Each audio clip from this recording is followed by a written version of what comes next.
just tell us what happened to you, Sarah. Well, my near-death experience happened in 1989. I was bicycling home from a volunteer position, and I got hit by a pickup truck from behind, traveling at about 50 miles an hour. Truck slammed into me, and I was catapulted 60 feet forward. My lungs collapsed. Most of my internal organs ruptured. I broke my pelvis. I was pretty much roadkill at that point. Roadkill? Yeah. Fortunately, there was a police officer nearby who radioed an ambulance, and I was taken to a hospital rather quickly. But were you off on the side of the road or going? No, I was in the bike lane, actually. In the bike lane? Yeah, the woman was racing for a light, and she didn't see me.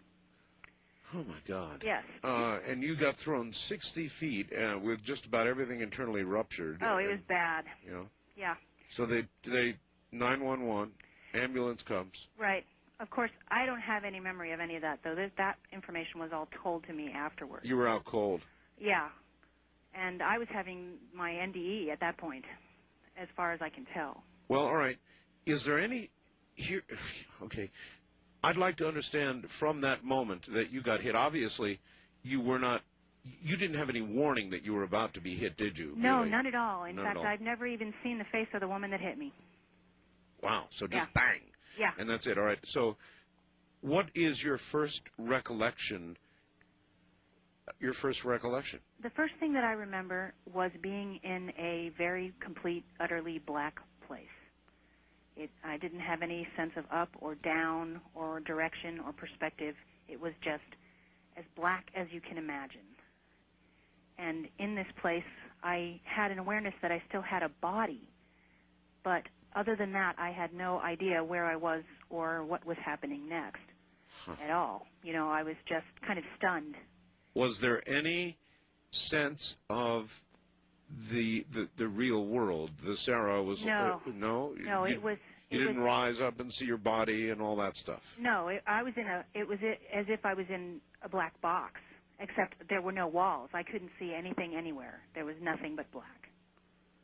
And it was very black too. You know, they described velvet black. I understand. And you still had a sense that your body was there? That I still had a body, yes. Well, the first thing I would do if I had that kind of consciousness, I guess I would, even in the black, to retain my sanity, I would try and touch myself and feel my hands and my arms and my body to see if I really was physical.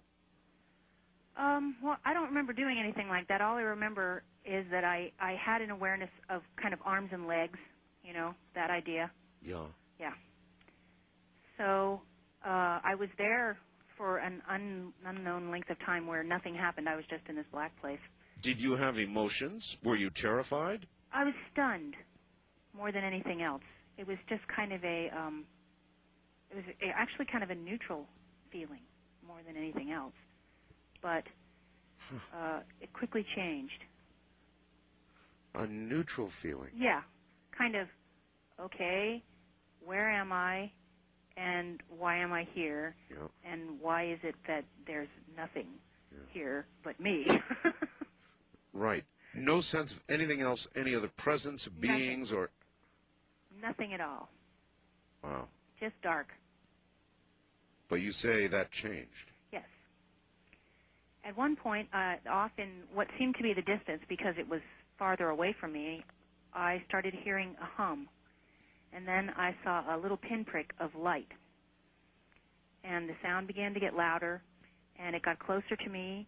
And as the whatever it was drew closer, I noticed that it was a creature, and that the creature was surrounded by flames in all the various colors of flames, reds and yellows, and it was, I don't know, big. Like, it seemed like it was 8 feet tall to me, and it was huge.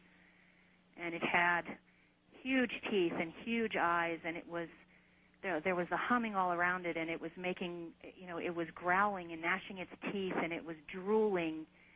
And from what I remember, the body of the creature itself was black, and it just was coming toward me at an incredible rate. And you discerned this black against the white because you had been in total blackness, right? Right. Well, against the flames, it was completely covered with flames. Brother. Flames were shooting out of it. It had like a huge, not like a halo, but more like it was surrounded by flames that shot out from its body.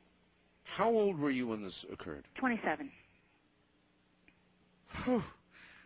All right, so here comes a creature that looks, what, like a dragon, or is there any way to describe? The closest thing that I could say is that it looked a demon, really, more than a dragon. A demon? A demon. It was very demonic, yeah. It had a huge gnashing teeth, and it had long, scaly hands, and it was, it was stomping up and down, and huge eyes.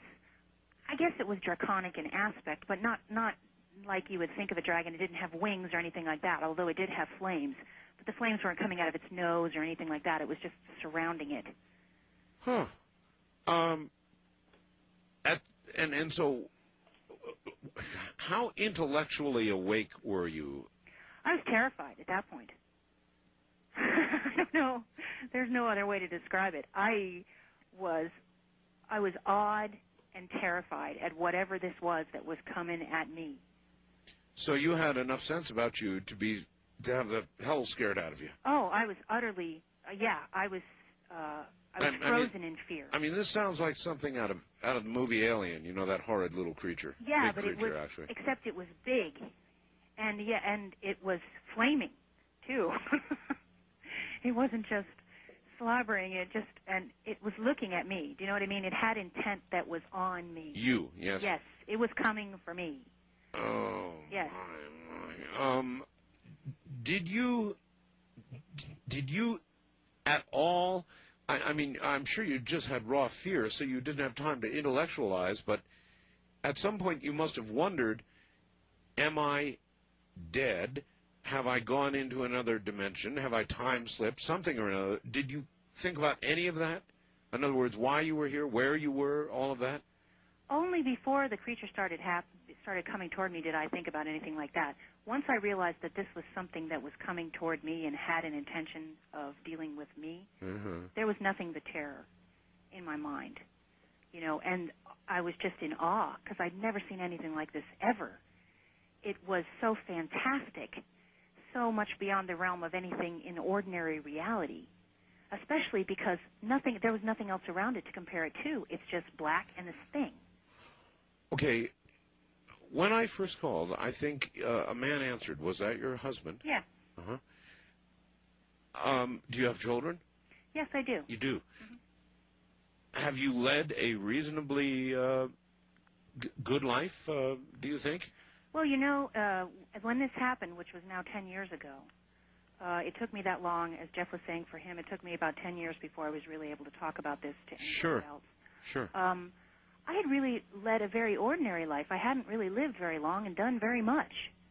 You know what I mean? In terms of... Yes, I do. I didn't really have time to really create too much havoc. I felt that I really had led a rather ordinary life in most aspects, up until that point, Yeah. That was another thing that seems and continues to seem fantastic to me.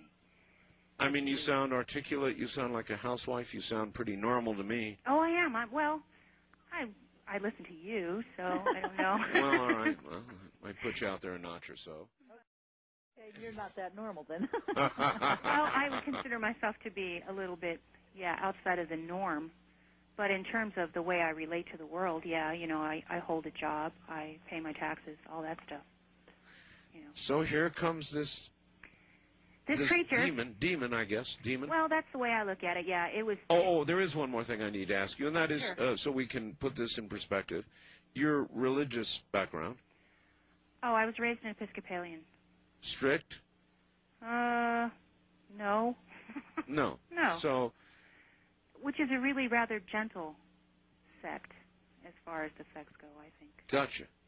All right. Can I ask you one thing, Sarah? Sure. Didn't you tell us at the Friends of Ions group that I have on Sundays that you were coming back from a volunteer job at the church? Yes. And you were on your way home from the church. Yes, I was. On your bike when you got hit by a hit-and-run driver. Yes. In fact, I was getting ready to do a job as a deaconess at the church the very next day. And I was coming home happy when this happened to me. So... I was on top of the world at that point. So not only were you doing something for the church, but you felt good about yourself? Oh, I was very happy at that point, yes. And I was on my bicycle, And, I wasn't in a car, and I was very happy about that because it was a lovely country road that I was riding on. And it was a beautiful evening. It really caught me by surprise and turned me upside down, literally, and everything after that, too. Also, Art, I might mention that Sarah is carrying a lot of the physical scars of that experience, too. Sarah, isn't it your right arm that's pretty much paralyzed? Yeah, I lost the use of my right arm as a result of the injuries from the accident afterwards. How about the rest of you? I mean, collapsed lungs, internal organs? It took a long time before I could walk, and I suffered from a concussion also, so I had a complete loss of identity. I had to teach myself to read. My God. Again, and all those normal things that happen when you get a really, really serious injury like that. Amnesia? Oh, yeah. It took a long time for me to become who I am now. You had to actually learn to read again? Yes, I did. I couldn't read. I started with kids' books like, Go Spot Go. And I remember it being a big achievement for me when I could read People magazine. And then I went on from there because before the accident, I'd been and still am a very avid reader. I love to read, and the fact that had been taken away from me was almost too much for me to bear. Did parts of your, I know we're jumping ahead here, but did parts of your previous life, the reading you did, the things you enjoyed, did they slowly begin to return to you? Only parts of it. Actually, what I actually had to do as part of my remembering who I was I went back and visited my childhood home and tried to find as many people as I knew that I'd grown up with so they could tell me about myself. And so I could sort of fit it as, oh, well, I guess this happened to me because you're telling me that it did, even though I don't really have a conscious memory of it. Were you married then? No, I wasn't. You weren't. You're a single girl. Yeah. Was this here in Nevada? No. No. This was in Marin County in California. Marin County. Yes. How long were you to the world out? I mean, just unconscious before you came back around to some form of consciousness physically? 3 days. 3 days in a virtual coma? Yes. Did you at any time during those 3 days actually flatline? According to the medical records, 5 times. 5 times? Yeah, they kept losing me. They kept giving me an hour to live and then another hour to live. I was very critical for a long time. Wow. It was really horrific. Do you think that you know when you flatlined? Well, I think probably I don't have any conscious memory of it. As I said, for me, I came back to my body about 3 days later in time. So you really think you were gone for that 3 days? As far as I know, yes. Because there was basically I had the extended experience that I had, and then I was back in my body. But as far as time is concerned, 3 days had passed. I've never really heard a story like yours before. This is well, it's not over, Art. I fully understand that. This is really something new to me. And this isn't unusual. It's not unusual, Doctor? I believe it's unusual, but I do not believe that my experience is unique. Obviously, there's other people that have had experiences like mine. They just may not have ever told anybody about it. Obviously, since that time, and so when did you begin talking about this? Well, I spoke about it when I first came out and back to my body. I actually wasn't able to speak because I had a respirator in my face, but I started writing about it. And probably all the people in the hospital that I spoke to about it told me that I was just having intense hallucinations because of the fact that I was so incredibly injured. Uh-huh. And then I told kind of my immediate circle of friends at the time, but it was such a fantastic thing that I could really feel them drawing away from me because of it. Have you otherwise recovered, or are there any other lingering physical problems? Well, I have, in that arm, I have a condition that's called reflex sympathetic dystrophy, which means I'm in pain all the time. So that has really changed my life in a great deal of ways also, because when you experience pain, I think when you're that young, and I didn't really have any, precedent in my life for acute injury or acute pain. So it really served to kind of change my perspective. I'll bet. Especially about human beings and suffering. Sure. Yeah. All right. Back to that most awful moment when out of the darkness, the light, a little pinprick of light, and then this horrid being with flames around it, a creature, I guess like a monster movie coming at you. At you. At me, at an incredible rate of speed, too. Not slow, very quickly. It came toward me, and it was, there was nowhere to go in this black. I didn't think there was to move, I didn't think to run, because where was I going to go? Yeah.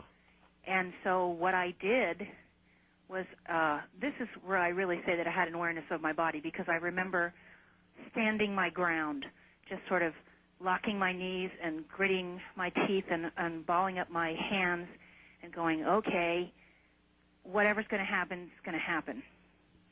And I closed my eyes as this creature, I could feel its hot breath on me at that point, right?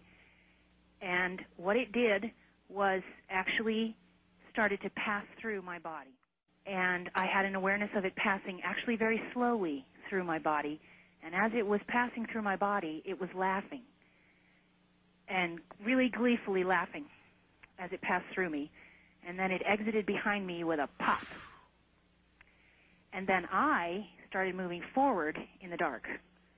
And as I was rushing forward in the dark, there ended up being two more of these creatures that came at me. They were different colors from that one. You can actually remember, in other words, you say you rushed forward, as in physically running? No, more as in like whooshing, like flying. I got you. Yeah. But then I started moving forward. And then as in this infinite black, there was no sort of idea that I was moving toward anything. There was just black. Yes. And then another one of these creatures came, but I knew what to do about this one, and I just closed my eyes and it went through me. And then I kept going forward, and another one came, and these were both in different colors. They were still of the same aspect. They were still horrific looking, but they were just different colors than the original one. And so another one came through me, and it passed through me. And then I came to the entrance to a tunnel. To a tunnel. Mm-hmm. And the tunnel was made out of clouds. Or seemed to be made out of clouds. It was like gray storm clouds, different colors of storm clouds. Right. And it was probably, it's hard to describe, how large it was, because I didn't have any idea of perspective at that point. But what I can tell you is that it went up and then branched to the right and went around at such a turn that I actually couldn't see where the right branch of the tunnel was going. And on the sides of the tunnel were kind of doorways in the clouds. And there were several different ones of them. There wasn't just one or two. They went up kind of at irregularly spaced intervals up the tunnel on both sides. Sounds almost like a maze. It wasn't really a maze. It was more like a viewing gallery. If you were walking down a gallery, there were windows on both sides, but these happened to be doorways in the clouds. I see. So at this point, I looked down at myself, and I no longer had my body. My body had become a little blue star, and I was just a little star of light, a little blue star. And then as I noticed myself as a blue star, which seemed a perfectly normal thing for me to be in this context, I looked back up the tunnel, and I noticed that there were other little lights kind of moving around the tunnel up ahead of me. And it was far. It was a very vast distance. It wasn't as if I could just walk from one end of the tunnel very quickly if I had feet. But you know what I mean? It was far. Yes. And there were other little lights in the tunnel. Not a lot. I'd say maybe 6. And some of them were blue like me, and others were kind of orange-amber colored. But you had sight, as we have sight now. Yes, I was still seeing, and I was still aware, completely aware of myself. Do you know what I mean? I had a complete, utter personality of me. Yes. You said obviously without feet, now you're not walking. Were you able to intentionally produce motion? Could you move yourself in a direction? Yes. Well, it happened that as I was gazing in this tunnel going, okay, now I'm here, and now I'm a blue star. Two little other blue stars appeared on either side of me, and they pushed me into the tunnel. So then I started moving, kind of floating into the tunnel. And that all seemed very normal at the time. I know it sounds fantastic, but now I know, but to you at that time, that yes. it was just what was happening and normal. Yeah, right. I do understand. Yes. So as I was floating along, I observed that some of the doorways in the clouds were open, while others seemed to have been shut up. In terms of, they didn't have like a door with a handle or anything like that. There was just kind of a darker area, and you couldn't see in. Right. And some of the doors had characters above them, like, identifying what they were, but they weren't written or any characters that I'd ever seen. And sometimes that was very dim. So you didn't really understand what those meant? No, not at all. I just noticed, isn't that interesting that there were sort of something other than the clouds above the doors. Did they look like Egyptian characters or Chinese or something indecipherable? They were fantastic. They could have been any combination of those, Egypto-Phoenician, Chinese, science fiction, who knows, But definitely not door number 1, 2, and 3. No, nothing that was recognizable to me at all. And that not every door had that either, only some doors. Right. Wow. So anyway, the first doorway that I looked into looked like hell. There were people shrieking and screaming, and there were naked human beings strewn about, this horrid landscape with pools of bubbling excrement, and there's boulders, and animals were torturing people, and people were torturing each other, and, there were creatures with pitchforks. Oh, my God. And, erupting flame geysers, and it was the artist's classic depiction of hell. So you had that much sensory perception. You not only saw, but you heard. Well, not only that, it got worse in that as I got close to this doorway, I was in kind of the center of the hall, and I looked in and saw this scene, and I was like, whoa. And then I went toward this door. I kind of floated toward it, and there was a sucking sensation near this door, kind of like a whirlpool. And I got actually sucked into the hell. And I was kind of catapulted above it, and I was floating above this scene, which is one reason why I can describe it in such great detail, is because I was in there for a while, listening to it, looking at it, just, again, horrified and awed by what I was witnessing, because the scenes of torment were so incredibly imaginative and different. There was every imaginable thing going on in there, It was just that you can think of in terms of torture and human misery. It was happening in there. And you were sucked into it. And I was sucked into it, yeah. But you were above it, seeing it. I was above it, yes. I didn't have to. It wasn't as if anything was reaching for me. It was more as if I was observing it.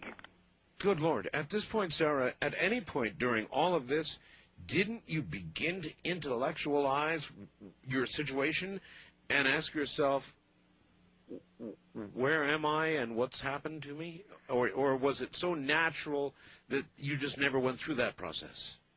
Really, while this whole thing was happening, I never questioned why it was happening.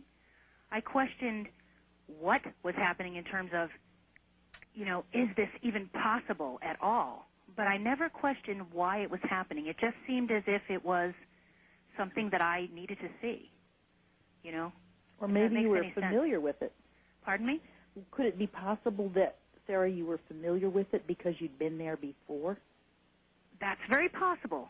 I have no idea. All I know is that it had a strange fascination to me in its horrible way. But you weren't yet really part of it. No, I didn't have to be part of it. I was floating above it. And then there was at one point where, kind of like when you're watching a horror movie and you decide, all right, that's enough of this. Yes. And I moved back. I said, all right, I'm leaving. And I went back toward the door, which was the doorway out into the tunnel was visible from everywhere in this landscape. No matter where you looked, you could always see the door, and the door was always open.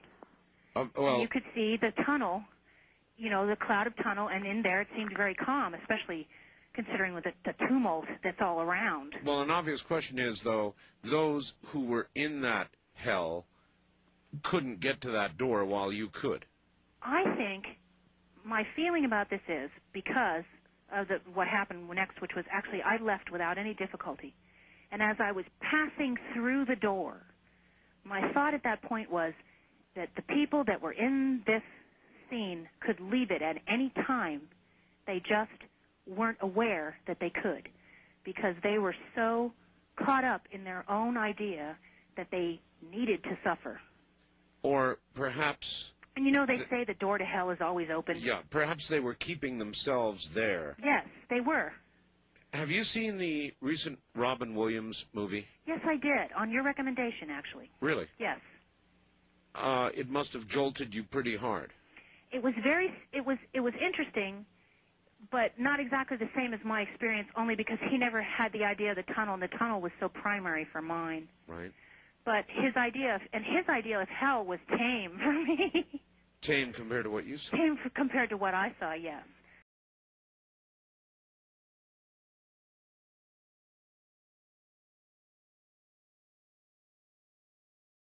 Well, all of this is confusing to the layman, because when you start talking about clouds and light and being a blue light, that begins to sound kind of spiritual on the good side, not... I don't know if it was necessarily spiritual on the good side. I think, actually, it's more what form humans may take when they lose their body, or what form we perceive this particular experience in. I don't know, This is... Well, in What Dreams May Come and some other motion pictures that have been produced, there is the concept that people essentially sentence themselves to hell. Yes, and that's what I think, too. I think so, definitely, from the experience that I had, that those people had sentenced themselves. All right, that's what I've gotten from all of my research also, Art. Yeah. So you left there on your own. You got out. I felt really lucky, too, because I was afraid that I wasn't going to be able to get out because that sucking sensation had been so strong coming in. And, even as I was leaving, I could sort of feel the energy kind of pouring back in, sort of, if anything else unwary kind of came along, it was also going to get sucked in, So it was pretty interesting in that respect. And then I was back in the tunnel. Back in the tunnel of clouds and doors. Right, tunnel of clouds and doors. Okay. So I decided I was going to keep going up the tunnel. And so the next world that I looked into, which was, I don't remember if it was exactly the one right next to the hell, but the next door that I looked in that I have a conscious memory of was also a kind of hell. It was a kind of a completely yellow landscape that was flat. And there were people, and they were just walking, and they had their heads down, and they were totally depressed and totally self-absorbed in this utter miserable state of mind, and they walked past each other, and they walked next to each other, and they were totally oblivious that anybody else was there, and that was all that was happening, except there was a sun in the sky that would cast incredibly long shadows of these people across the landscape. And again, there was this sense here, again, of another kind of misery. It wasn't as graphic. Not as torturous. No, but it was, in certain levels, it was worse, because these people were completely isolated and alone. And in their isolation and in their loneliness, they were utterly lost and miserable. Oh, my God. Oh, that's what I thought, too. When I looked in that world, I was like, oh, my God. All right, Sarah. That one I didn't have to go into, though. That one I managed to, there was no sucking sensation at that door. I just looked at it. You looked at it and said, wow. I'm caught up in, I've never heard anything as detailed as this in my life from somebody like you, ever. Well, it really absolutely, utterly changed my life forever, and it has been the pivotal event in my existence ever since then. And one of the reasons why I want to communicate it is so that I can move forward with this and join with other people in sort of celebrating this event, so that it no longer is something that is, just my own, and, you know, it's just very, it takes a lot of energy, and especially with something like this where you don't have any precedent in your existence for such a thing. How do you fit that back into an ordinary reality when you return to it? I don't know. I don't know either. I haven't done a very good job with that. All right. Well, let's finish it. You came out of this second room where people were on a yellow floor, sort of. Yes. In just sort of a horribly depressed state, and you sort of looked in that one and didn't spend much time. Said, let's. No, I just felt a great deal of compassion for these people again, because it seemed again like they were choosing this state. Yeah. Like they didn't have any idea that this was not what they had to be at all. But unfortunately, they didn't have any idea of that. All they knew is that this is what it was. Mm-hmm. And just to see all these different human beings just passing each other by like ships in the night and having no idea that anybody else was there was just so isolating and lonely. Other than that, those creatures, which more than noticed you, came after you, did anybody in any one of these rooms, were they aware you were there, do you think? No, it was more like looking in an aquarium, kind of like that idea. Gotcha. Yeah. Because in both cases, the tunnel was kind of above these landscapes, so it was very much a kind of a looking down on them. I've got you. Okay. Then what? Well, then I decided to keep continuing up the tunnel, and the next world that made any sort of impression on me was kind of a very different one in the aspect of it was the most beautiful thing that I'd ever seen. And in that way, the Robin Williams film touched me very deeply because the kind of color that he had there and the beautiful waterfalls and bridges and fountains, and it was sparkling and iridescent and welcoming, and I could hear the sounds of birds and all this other thing going on in there, and it was like, oh boy, well, I definitely want to go in there. By the way, folks, it's called What Dreams May Come. Yes, it was wonderful. But this world, later, in fact, several years later, after I had this experience, I saw the paintings of an artist named Gilbert Williams, and this world was very much like his paintings, if you're familiar with his work at all. I'm not. Okay. But anyway, it was luminescent. Everything was lit from within and sparkling and living and gorgeous.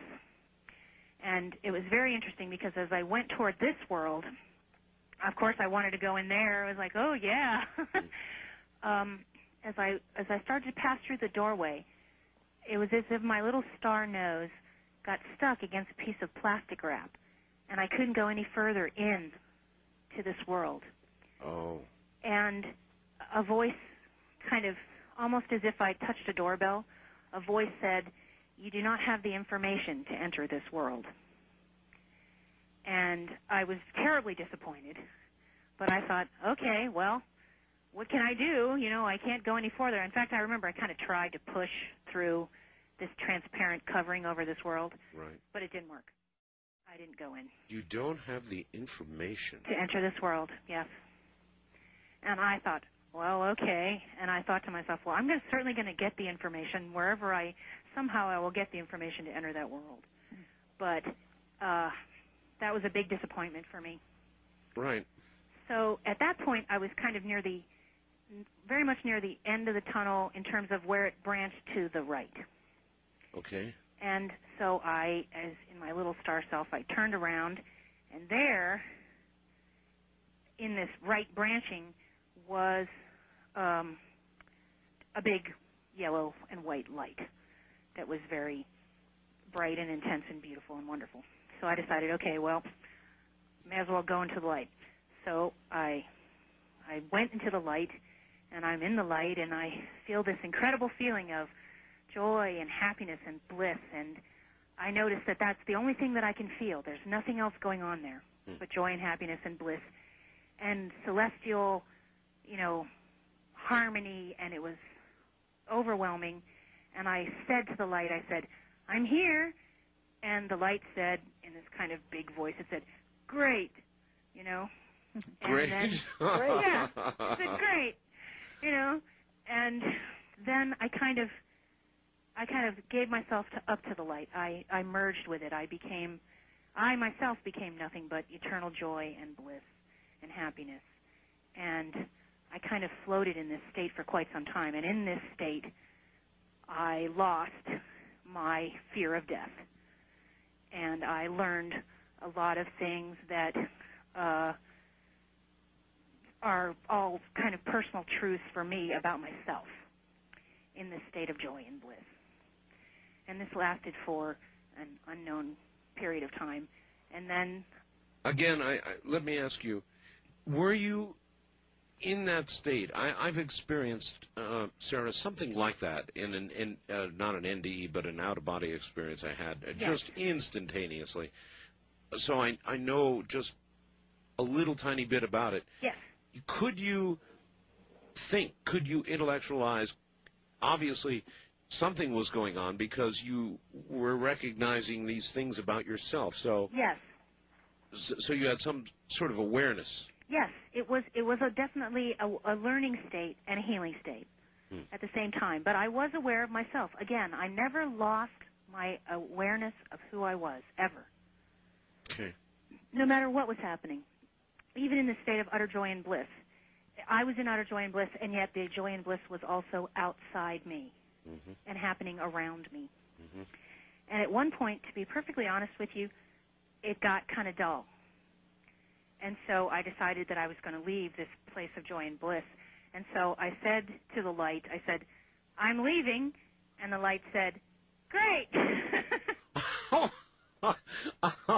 I thought, okay. You know, so far I'm right with you, because the feeling of eternal joy and bliss would, after a while, I suppose, sort of.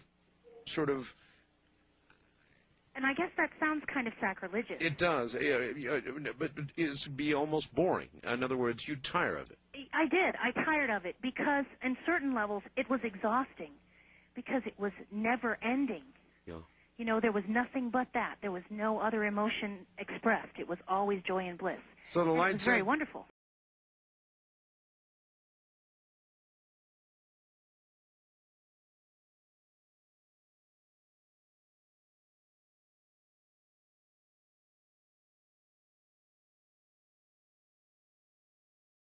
So the light said, very wonderful. The light said, "Great." Yeah. So and I had an idea that it doesn't matter on a personal level. You know, it didn't matter if I was there or if I wasn't there. This light was always going to be in eternal joy and bliss. You were welcome to come, welcome to go. Exactly. And so that was just wonderful. So, and then, you know, and I remember thinking, well, okay, well, all right, well, I'm leaving now. And I kind of went rather quickly back down the tunnel, and I paused. This is now we're kind of near the end of this here. Okay. This is my last little experience. But there was a doorway near the end of the tunnel that was actually near the entrance where I came in. And this doorway looked out onto space. And there were galaxies and stars and planets. And it was utterly silent and utterly serene, and seemed, you know, if you could go out and float on that forever and be kind of numbly happy pretty much eternally. And there's also a sense of adventure too, though. Like if you went out there, you'd become like a voyager in the galaxy. Right. And I kind of hovered on this doorway. And another little being came up and started talking to me about what my options were at this point. And through the opening of the doorway, I could hear voices that were saying, "Come back, Sarah. You know, what about Zane?" which is my son's name. And I got very annoyed with them because I thought, why are they bothering me about my son? Of course, I'm aware that I'm going to be returning to my son in my body. But I could hear them kind of clamoring through the doorway. And so I spoke with this little other being at this doorway, and we were talking, and suddenly it was kind of like the doorbell with the other world, where a voice said, "If you pass through this door, you can't come back." And I thought, okay, well, I really don't want to go out there right now. And so I plopped myself back through the door where I came, and suddenly I was back in my body, and I was in a really brightly lit hospital bed, and there were all these tubes sticking into me, and I had a respirator in my face, and my body was humming with power. It was just full of electricity, but I couldn't move it at all because at that point I was pretty much completely paralyzed. And yet also, you know, I was full of joy. I had no fear of death. I had all this wonderful truth about myself, and I couldn't move, and I couldn't communicate it to anyone at all. You couldn't even write then? Oh, no, and I actually, at that point, it seemed like being in the hospital bed and being in my body and being so heavy was the abnormal part, do you know? Yes, I That do. was a jolt, and I really didn't want to be there for a moment. But then I settled into the fact that, oh, well, here I was. And then as the feeling of electricity faded, then I got the wonderful feeling of pain. So I knew I was back in my body because it hurt. And it's understandable considering the extent of my injury. How long was it before you were able to either write or talk? Talking took a month. A month? Because I was on the respirator for almost that whole month because my lungs had really been pretty badly damaged. When you could talk, you began to communicate, I'm sure, didn't you? What happened to you? I did, and the health practitioners who were wonderful in terms of saving my life were very, they were upset by what I was saying. They told me basically that the experience that I had was a result of the hallucinations from the fact that I'd been so badly hurt, and that none of what I had experienced was real. They told you that? Yes. And I think that they were doing the best that they could in terms of the context of what they knew. You know, this is a fantastic occurrence. They had a job to do, which was to keep me alive, and that's more what they were concentrating on, other than trying to, you know, fit what happened to me into the context of something that they knew. Since it was something outside what they knew, I don't really think they knew what to do with it. There would be no way for you to correlate the events that you went through to the 5 times that you flatlined, would there? In other words, there would be... In terms of time?